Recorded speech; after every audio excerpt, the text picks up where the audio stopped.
Hello, hello. Hey, supplementary podcast. I've only got my drop. Hi. What's going on? We were just chatting. I was basically saying thanks for setting me up and see what I was going to edit this with. And fuck it, we just thought let's just talk about NXT for a bit because we'd started. So why not? So I've just done the rundown of what I think was going to happen with Saf, and I'll just run up the card again. Hideo Itami, Finn Balor versus the Ascension.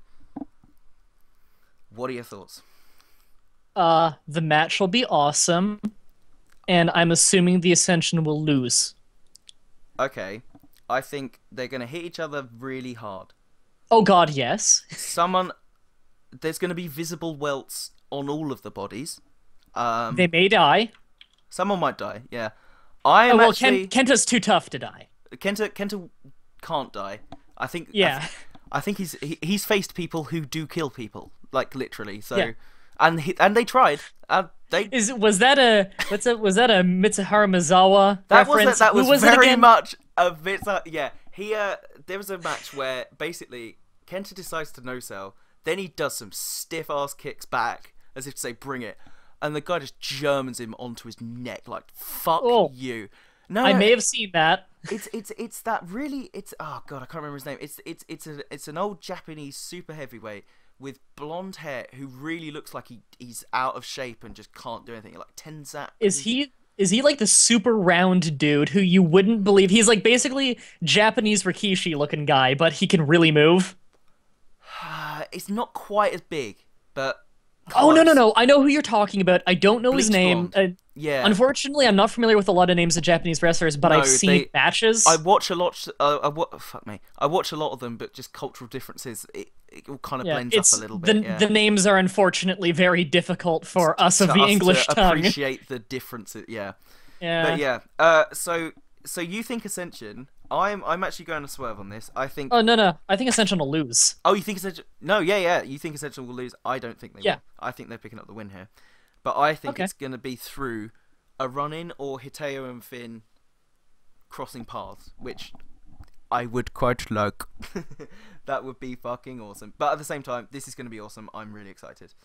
So basically, what you're telling me is Funaki will turn heel and do a run-in and lay everyone out. Funaki will turn heel as the new manager of one Mr. Kevin Owens. The greatest manager.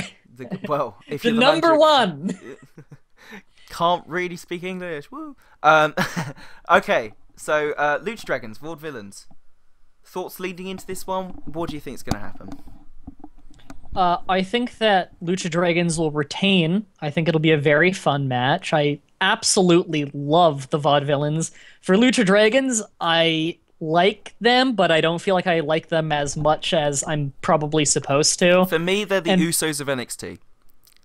Like, here's the thing, I love the Usos. Yeah, but I mean, in terms of they deliver in the ring, that's where they deliver.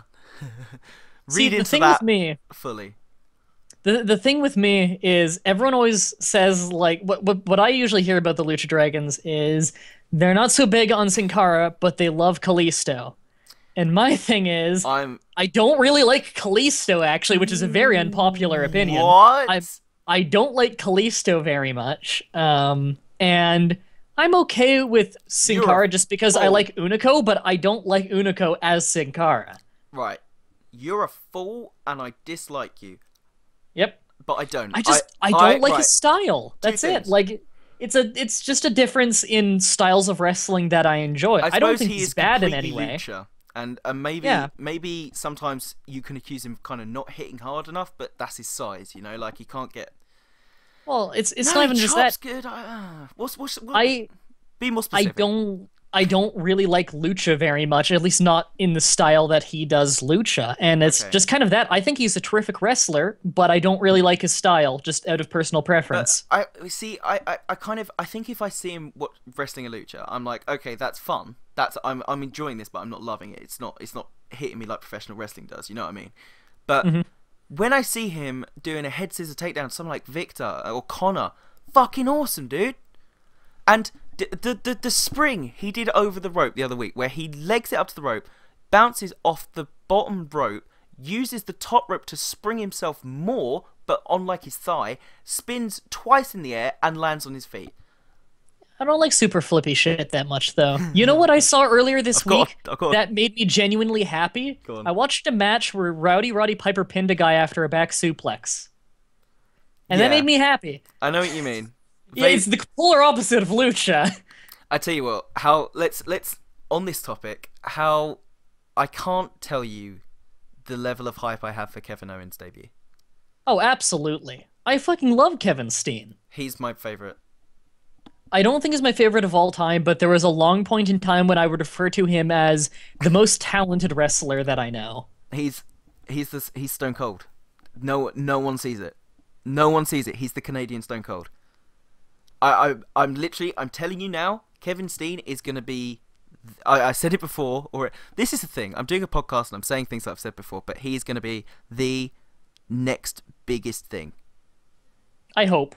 He's gonna be the guy where everyone looks back. It'll be like, okay, yeah, Stone Cold, and then it was kind of Cena, and then it was kind of, kind of Punk, and then it was Daniel Bryan.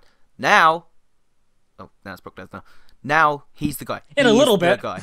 He is the guy, and he's gonna be the guy, and I'm so excited. So yeah. For me, I feel like he could absolutely be the guy if they give him a chance to be the guy, and he doesn't blow it. And if he doesn't blow it.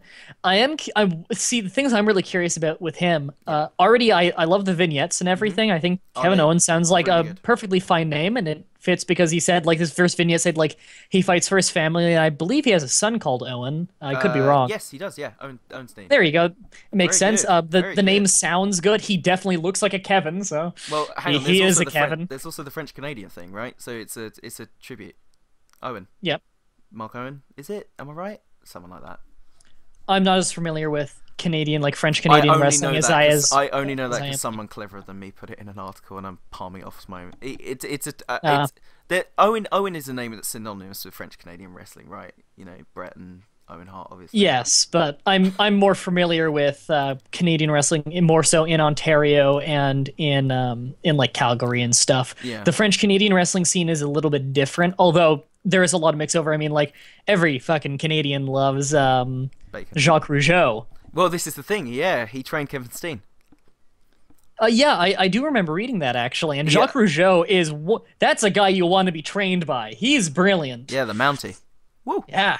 He was the Mountie. He was one of the Quebecers. Was Jacques Rougeau. That's a man who knows how to get over right there. Absolutely. And he's so good. Although he was never the Mountie in Canada. He would always be Jacques Rougeau when they traveled to Canada.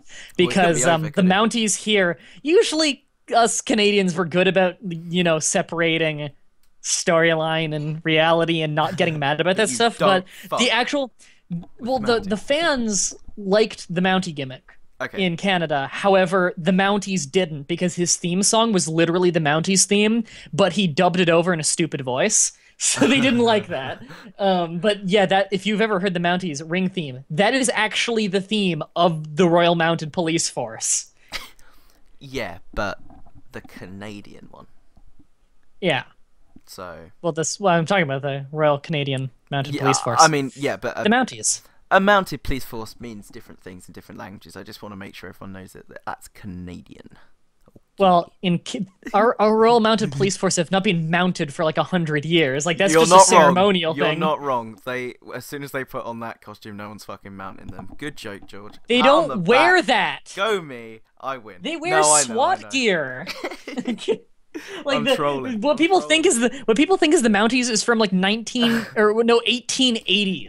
If Hero was here, he would have loved that joke. I can hear him laughing. Oh, I can't. Well, he's French Canadian, although he's a dirty foreigner, as they say. In many ways, but so Sami Zayn, and he does look like him, so it's fine.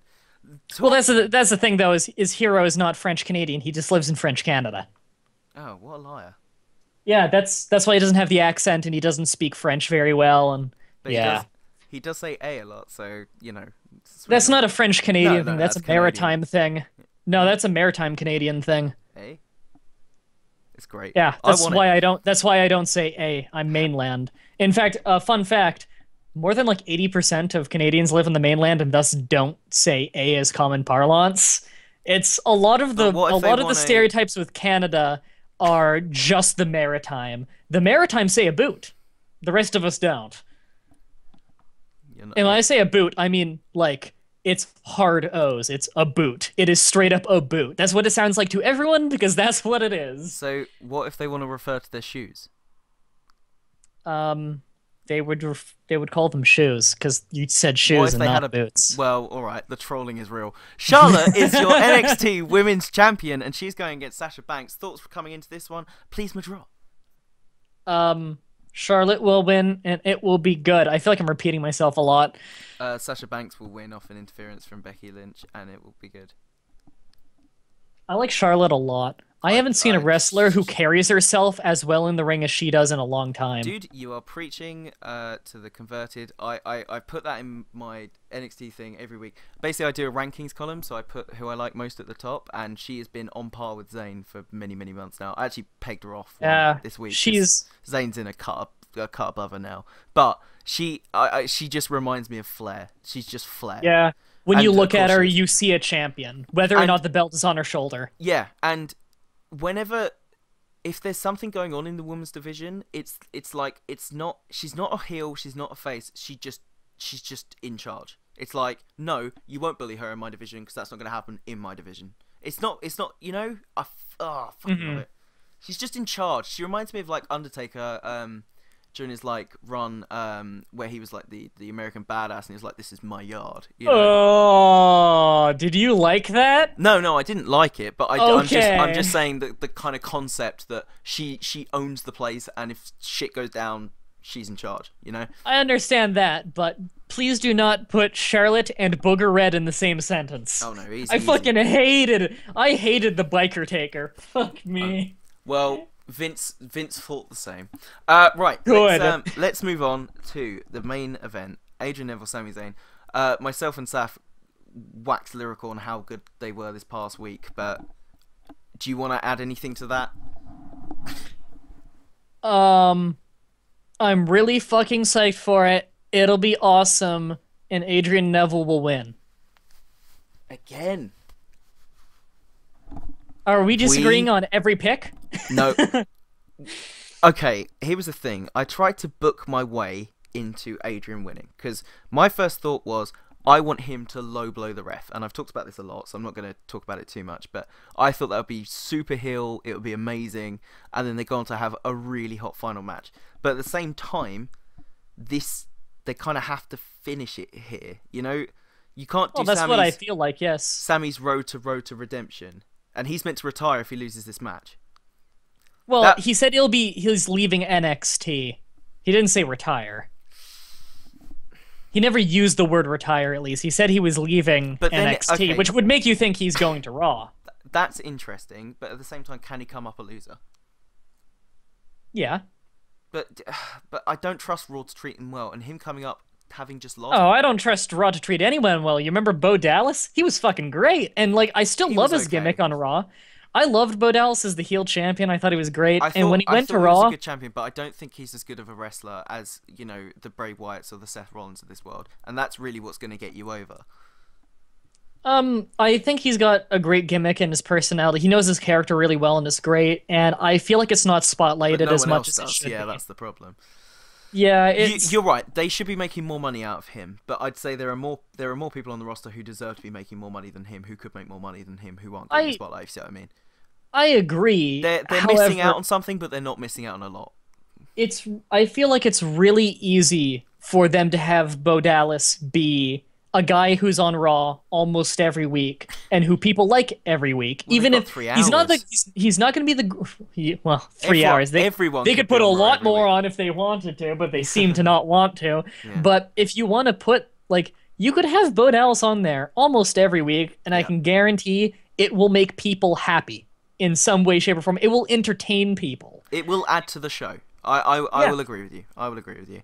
But with Sami Zayn, can you really fuck over Sami Zayn is the thing, where he always comes across to me as a guy of, as long as he's on the show, he's going to steal at least a part of the show. Whether he's losing or not, if you give him at least 5 minutes. This is the thing. This whole storyline has been based on the fact that that's not good enough. And now, that's because NXT is awesome, and they've remembered that wrestling is meant to be a sport. I've been over this a million times. I like that a lot. They And make it seem like wins matter. and losses matter. And Yes. if he goes up with a loss but an entertaining show, that's the black mark of NXT. Like, you can't do that. It fucks NXT over as a concept, if you see what I mean. Like, okay, it's made very clear that NXT is the feeder show to Raw, right? Or the main roster, right? Mm-hmm. And there's a lot of emphasis put in NXT that if you do well here, you get sent up. If Sami Zayn loses and then gets called up, doesn't that fuck the whole show in a way? I don't think it's necessarily the greatest idea in the world, but I don't think it fucks it. It's the kind of thing that WWE would look over and they brush past. But I like NXT, and something about NXT that I love is that there's something sacred about it. They get pretty much everything right. So when they do make a mistake, it's glaring and it's horrible and it's nasty, you know? And I'd be really disappointed if that was how it went down. There's such a big payoff here waiting to happen. And if he loses and then goes, are you not just losing that as well? No, I'm not bothered by it at all, actually. But when he slapped him... I'm not worried at all. If they just put on a hell of a match and then Sami Zayn loses and he goes to Raw, I'm completely content with that. They have to shake hands after. They have to. I'd like it if they did, but they don't have to me. Oh, the troll. The troll is wrong. It's not trolling, I'm telling my honest opinion. No, you're doing... Yeah, I know you are, but I've just made myself more work, and... you've... See, here's the thing now. This is actually really good, because we've got very differing opinions on what's going to happen here. So, Thursday night, we could go... Our scores could be in very different directions, or they could be close because one of us has called it right, one of us called it wrong. It's very exciting. Well, I don't think have we agreed on any victory? I don't think we have. Okay, so let's just run up. So I think the Ascension are going to win. You think Hideo? I think Luchas. I think Luchas are retaining. Yeah. Oh, I didn't say my pick for that, did I? I don't think either. I think Luchas are retaining. Yeah. Okay. Well, we agree on that one. Okay, we've got that in similar then. Because Charlotte, Sasha Banks. I'm picking Sasha Banks. You're picking Charlotte. Mm-hmm. And Neville, Zayn. I'm. See, here's the thing with your pick for Neville. I'm picking Neville. I'm picking Neville to win, but Zayn is going nowhere. Zayn's coming back, and he's winning the title soon. Okay. Yeah, I was just gonna say that it's worth keeping in mind that, you know, it's like you said before, you could see WWE brushing past, you know, Sami Zayn losing and then going onto the main roster. It's worth keeping in mind that no matter who we want to win, WWE doesn't always make the decision we might think is best. That's true. That is true. Yeah. And this is just our own fan booking. It's not just it's WWE. Monday Night Raw has the right to overrule what NXT are trying to do, and they have the right to pick that person out of a storyline when it's not the opportune time to do so. I mean, as it stands, NXT often feels like it's semi-canon anyway when it comes to Raw. Yeah, I agree. Where they can kind of just change things around a little if it doesn't. Sin Cara isn't the champion on Raw, is he? I think. Well, actually, that's a funny thing I noticed the other week is Superstars.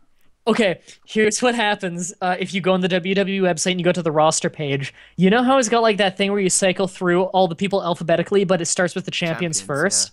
Yeah. On the bottom, at the end of the champion list before it goes to alphabetical, it says Sin Cara and it says NXT Tag Team Champion. But so he's on the main roster as a champion because of his NXT title. However, on Superstars, he doesn't have the title, and he's not referred to in any way as being the champion.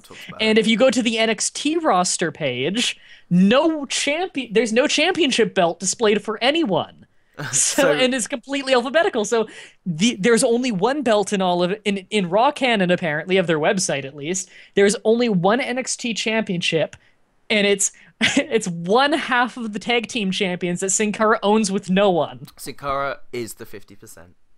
Sin Cara holds every title, but there's only a tag team championship for people who don't have a partner. That's a really sad title, isn't it? It really is. You know what? It's a very lonely title. One man who's going to own that. It's Kevin Owens. We also added some extra matches or goings on. Tyler Breeze is going to do something with Marcus Louis, we assume. That's going to be interesting.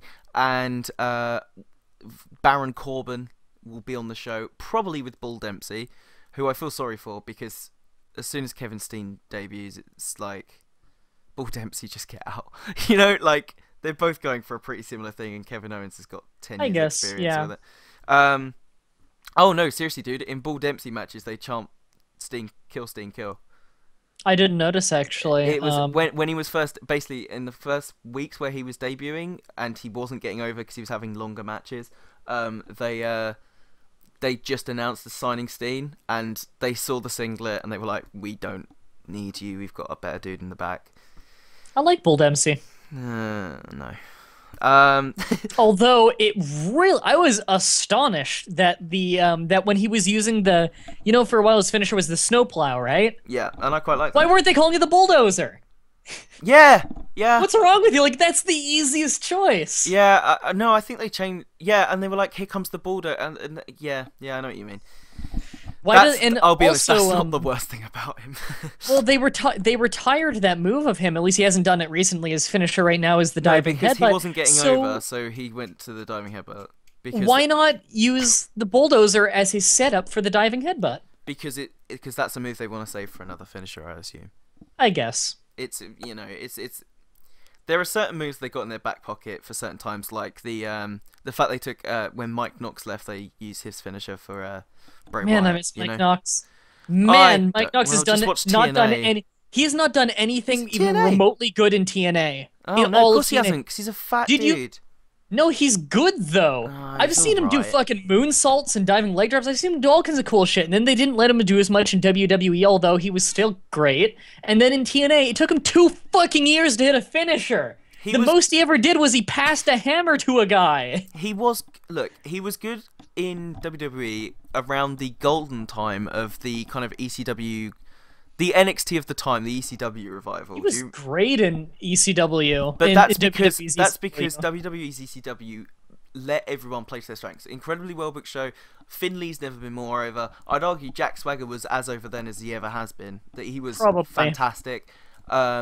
They managed to make Matt Hardy look good. I've never been a Christian fan, and maybe that's heresy to say on the internet, but no, that's one of those ones where everyone is either meh or they like him. I don't think anyone dislikes him. I think there's a general opinion that he should be given more than he's got, and I don't agree with that, but, you know. I agree with it entirely because he's really solid, and I feel like anytime there's a Christian match coming up, I can sit there and say, it's like when there's a Jericho match coming up. He's not as good as he used to be, but I know that I'll enjoy this. For me, he's not even close to Jericho. I compare him to Jericho, at least for my own personal preference. I will go. I will probably, if Jericho's in a match, I will probably try and watch it. If Christian's in a match, I'm probably not interested actually, unless he's got an interesting opponent. Like all those matches with Randy Orton, where everyone was loving them, to me they felt really tired and just nothing. There wasn't a lot of originality until the finish, and I don't know. Anyway, I like the matches, but I didn't like the feud because I hate face Randy Orton. Oh, I just hate Randy Orton. Right, that has been a wonderful little additional, 20 minutes there. So thank you very much for that, Madrot. Thank you for taking time out of your evening. Should we make a prediction for if Brian Corbin and I think Dempsey end up having a match? They won't have a match. I predicted that they'd do their squash thing, and then instead of just brushing shoulders, they start something. By the way, did you notice that he wasn't Roncore this week? No. I didn't see. I didn't look again. I look for it. That's what I do when Brian Corbin comes out. There are 3 things I do, and this is the order I do them in. First, when I hear the music start to hit, I stare intently at the screen to see if it says Roncore, and it says Roncore on the Titantron almost every time because they don't get the wide shot is way too close, and you just see Roncore behind his head. This time it was slightly wider because Bull Dempsey was still walking up the ramp. You have to make it wide for Bull Dempsey. It's fine. It was like Ron Corby, I think it was his name that week. Was Ron Corby. Sweet. That's quite sweet. It's a cute name. It sounds like an app. Super over in Japan with that. So he was like Ron Corby, and then the second thing I do is he walks down the ramp and I see his stupid wolf jacket and I start laughing because it's amazing. His jacket, the back, I like his jacket, but the back of his jacket with the wolf reminds me of 3 Wolf Moon.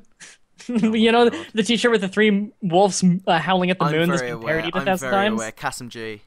Yeah, it looks like that, which makes me laugh every time. That's a good shout, yeah. And then I enjoy that people count along to see how long the opponent lasts. I think that's a cool thing. I think Baron Corbin has something really special that I know he's still very young in his wrestling career. I mean, he just left from football like less than a year ago, I think. If you look how far he's come in that time, like his thing, I noticed him as a jobber, and I mean, I don't just mean like I said, oh, this guy's out here, and when he debuted as a singles, I was like, oh, I remember him.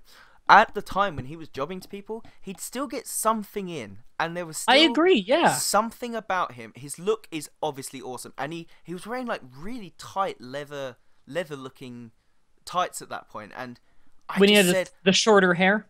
Yeah, and I just at the time I just said there's something about this guy, and I don't know what it is, and he's not doing anything yet, but as soon as he does, that's gonna be big. I don't know. And it's not his creepy heart tattoo that is honestly disturbing. Oh, I love it. I think it grosses me out actually.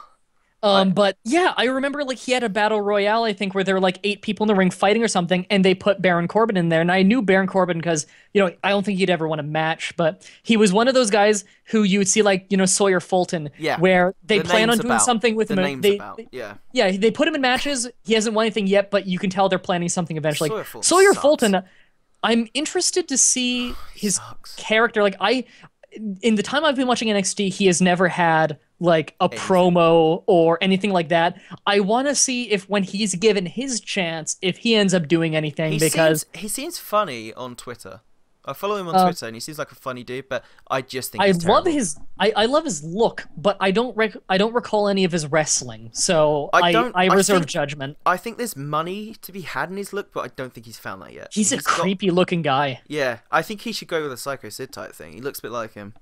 Yeah, he could rock something like that maybe, and I kind of like that he's got the one arm singlet with the pants. Like you don't see that. No, and it's a bit weird. Right, Baron Corbin, like even in that battle royale where he's lasted surprisingly long in it. That's and the thing. I think he's putting himself. I think he's worked hard to put himself over in situations where it might have been a risk.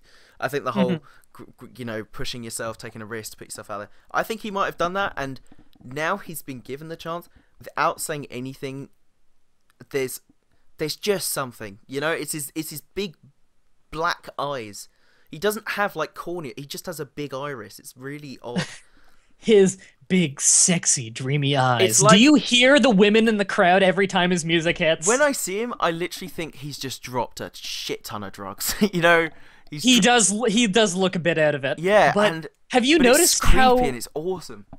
Have you noticed how when Baron Corbin's hair was slightly shorter, no women would react to him, and now that his hair is slightly longer and he has a sleeveless jacket, the women go fucking nuts when he comes down to the ring. The blue lights, the incredibly shiny blue lights. Oh, so good. Look, can we just? I actually like his vignette. Oh, you remember his vignettes with like the Sin City-ish color scheme stuff? That's kind of cool. Look, they nail it every time at NXT, I swear. I mean, every now and then you'll get this weird moment where they'll come in like some really loud piped over clapping, and you're like, why have they? Yeah. I don't know why they've done that. But the production team there, I know it's a uni thing, right? And it's probably a load of students doing this, but they are knocking it out of the park every week. And creative obviously are giving them good material to work with, but at the same time, like I wrote this week in my article that the amazing achievement that Finn Balor's entrance is not lost on me. Oh, it's great. I love it. That's a piece of theatre that they're doing, And I'm sorry, I'm probably getting a bit deep into it, but because he backs it up in the ring, he gets away with it, right? The lighting on that and the timing with the music and how much work that must take is Oh my god, like, I know that's a thing that a lot of NXT wrestlers do, where they do certain things in their entrance that times it with the music, and I love that. Like, my favorite, and I think everyone's favorite, is Tyler Breeze saying Personified with his theme. Oh, yeah. And oh god, I love that. And the fact they link up his phone with the Titan. How the fuck do they... That's so cool. How cool is that? I don't know how they do it. And I was blown away when Cody Rhodes... I think the Cody Rhodes one still blows me away more, where he'd walk up to the Titantron with the mirror, and it would somehow be him, and I just... It's so good. They must just have they just have a mirror in the wall, but it's really cool. Or sorry, a mirror in the wall. I meant to say a camera. Yeah, that sounded way more. It'd be more awesome if it was actually a digitized mirror. No, it'd be funny if it was just a mirror, and it was how is he? I don't. Yeah. They somehow pixelated a mirror. How did they it's do amazing. it? But I think the thing I like most about Baron Corbin is just that, like, I'm not huge on him or anything, but I like him, and I think why I like him is he could so easily be that boring football guy who's there for a few months and Yeah. no one remembers him. Yeah. Like He's clearly all in on this. it's the same he wants reason to be a why wrestler. I like, but I don't enjoy Mojo Rawley, if that makes sense. He's Where terrible. he's not very good, and he looks mad. Like, he's really tall and he's a little flabby, and his face looks weird. He's a football player. He's I hope a he doesn't linebacker. listen. I hope he doesn't listen to this and cry. He looks like a football guy, and Yeah. that's not He looks a like compliment in a pro kind wrestling. of funny jock type, but Yeah, but not in that's a the thing, rock he seems like a kind. nice guy, and Yeah, I like his I- gimmick to a degree. Excuse me. I like his No. gimmick to a degree, and I like that he's trying something. I don't think it's the right thing It's for a terrible him. gimmick if you're not in shape. If you can't run around the ring and then work a match, Well- don't run around the ring. Yeah, he definitely needs to get better cardio, that's for sure. And he just he's not. Here's the thing: when WWE have just brought in Hideo Itami, Finn Balor, Kevin Owens, Sami Zayn, Adrian Neville, there is no place at all for him. There's no place. If he wants to be a wrestler, go out on the indies, learn your fucking craft, then come back. Because there are people who WWE can drill into and they can make great stories out of. But none of them have had no time. I mean, apart from, the Rocks of this world, right? Who was not big. I don't know. It frustrates me. Well, Because I think there are plenty of examples of people who were brought up within the I know. WWE Ron system that are Simmons quite good. But Ron Simmons and all that. But here's what I mean. Nowadays, they seem to be changing. They seem to be changing that they're bringing people in from the indies. And if that's the precedent they're setting, is there space for Mojo Rawley? Maybe, but should he be on telly? No way. No way. Oh, that's the thing is, maybe one day, but I don't think he's ready right now. Sami Callihan hasn't debuted yet. Yeah, what the fuck is with that? They've had him forever. I reckon he's pissed someone off. I don't know, but... Like, didn't he debut once with a stupid hacker gimmick and then it was never talked about again? I will tell you, he has been on NXT once, and you will very much enjoy this. In the first ever Adam Rose vignette, he was the DJ. I am deadly that's serious. depressing. That's really depressing. Go back and watch it. I marked out in my article. I was like, Sami Callihan has debuted. What year was that? This was last year, I'm guessing. It might be God, this year. Sami Callihan, they have this great guy and why aren't they doing anything with him? Well, I'm not certain about this, but I do know for a fact that, so Dave Finley's a trainer at the NXT. I don't know whether that's happening now, but I know he was there. And I know while he was there, he basically used Sami Callihan to train wrestlers, right? So it might be a Sarah Del Rey situation. Oh, that makes sense. But I couldn't see that because all that Sami Callihan... I've seen quite a lot of Sami Callihan stuff, and all he's ever wanted to be is a wrestler. And wow, that I just heard that come out of my mouth. All he's ever wanted to do is be a wrestler. And well, with Sarah Del Rey, she's a fantastic wrestler, and I love that she's training the women and everything, and it's great. But I do get the distinct depressing feeling that the reason that she's the trainer is because WWE doesn't think she's attractive enough. Yeah, and that's really unfortunate because, well, like, they also first of squashed all, Mia Yim this past week, didn't they?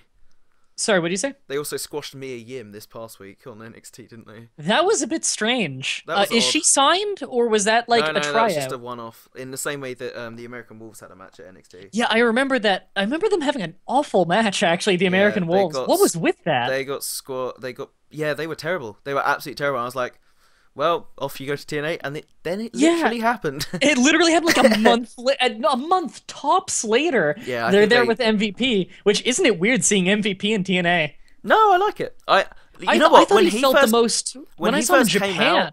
And when he first came out and he was cutting that promo like, this is the start of something new, I was foolishly invested in it, but yeah.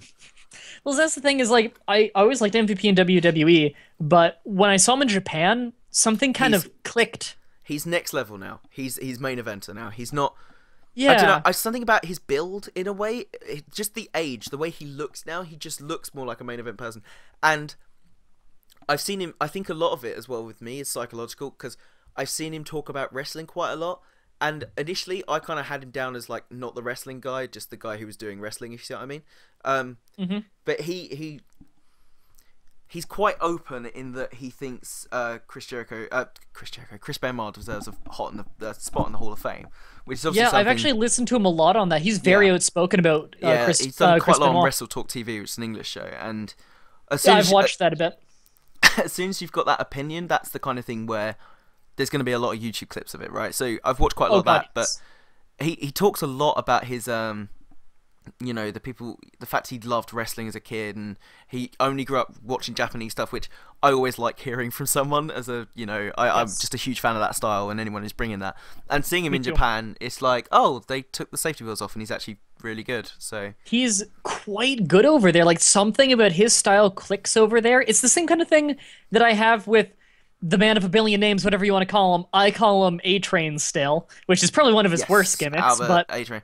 As I always liked him, even when there was a point in time early in his WWE career where he was pretty, but I always liked something about him, and he got better and better over the years. I always liked him, but I kind of, he left WWE, and I didn't hear from him for a long time because I didn't really watch anything Japanese at the time. I was the same. And then when I realized, I was like, I just felt like Googling him one day. I was like, oh, he's been wrestling in Japan with Carl Anderson, and I had seen Carl Anderson in some Chikara clips before, and I was like, I like him. He's funny. He's okay. And I went over and I looked at some videos of them. I was like, wow, they've got a really long take team reign. Like, he's a big deal over there. And I look at him, I'm like, oh my god, this guy looks like a monster. He's like, awesome. He's so cool. I think he just takes all that inspiration from Vader out there, and the way he he really walks does to the feel ring, like Vader, and he's got that belt around his neck, and he's just like, and the fucking strikes he throws are so cool. Like, and he does that like noise with it, and there's something I love about that. Yeah, I think that's a huge thing in Japan, because they've got such quiet audiences. It gives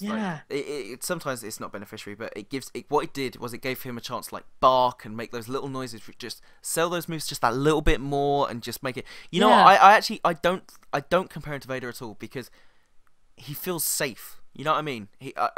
I watch a Vader match and I think this looks brutal because it's fucking brutal, and like there's something not nice about that. You know, it's. If I want to see that, I will watch UFC, and I'm not saying I don't like it because I don't like seeing violence. You know, I'm a fan of violence. I enjoy it. I don't like it because it's not always clear if the other guy is okay with what he's doing.